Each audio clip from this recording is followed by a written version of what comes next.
وَلَقَدْ زَيَّنَّا السَّمَاءَ الدُّنْيَا بِمَصَابِيحَ. Bilasizmi? Va darhaqiqat yaqin osmonni biz chiroqlar bilan ziynatlab qo'ydik. Ya'ni birinchi osmonni, dunyo osmonini chiroqlar bilan ziynatladik. Bular esa yulduzlar. Bilasizmi, yulduzlarning son sanog'i nihoyat darajada ko'p. Va bu haqida bizni hozirgi vaqtdagi astronomlarni agarda ilmiga murojaat qiladigan bo'lsak, ular nima deyishadi? Ular aytadiki, bizni hozirgi vaqtda osmonda ko'rayotgan yulduzlarimiz bu faqatgina bizni zamon yo'li galaktikamizga mansub bo'lgan yulduzlar ekanligi haqida aytadi. Va shu bilan birga bizni galaktikamizdagi masofani kattaligini tasavvur qilishligingiz uchun o'zimizni oddiy bir yer sharimizni tasavvur qiling. Bizni yer sharimizning atrofidan aylanib o'tishlik uchun kerak bo'ladigan masofa 40 ming kilometr masofa ekan.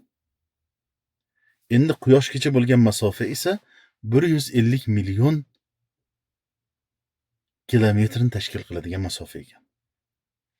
Taxminan yorug'lik tezligini agarda hisob qiladigan bo'lsak, yorug'lik tezligi sekundiga 300 ming kilometr tezlikda harakat qiladi. Va mana shu yorug'lik tezligi o'zining tezligida harakat qilib, ya'ni quyoshdan kelayotgan nur bizga taxminan 8 daqiqada yetib kelar ekan. Endi tasavvur qiling. Bu quyosh bizni yer sharimizga eng yaqin bo'lgan yulduz hisoblanadi. Lekin quyoshdan keyingi mana shu osmonda ko'rayotgan yulduzlarimizning ichida eng yaqin yulduz qaysi desa, astronom olimlar aytadiki, bu eng yaqin yulduz Proxima Centauri yulduzi ekan. Tasavvur qiling, bizni yer sharimizga quyoshdan keyingi eng yaqin yulduzga yetib boradigan masofa yorug'lik tezligida harakat qilinadigan bo'lsa 4 yil 3 oyda. Yiliga yorug'lik taxminan 10 trillion masofani bosib o'tar ekan.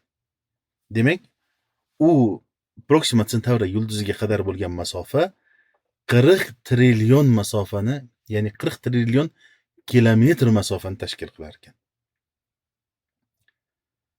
Bu koinotning kattaligi, bularni hammasi siz bilan biz uchun, siz bilan biz tafakkur qilishligimiz uchun ekan. Tasavvur qiling, bizni galaktikamiz haqida hozir aytib o'tyapmiz.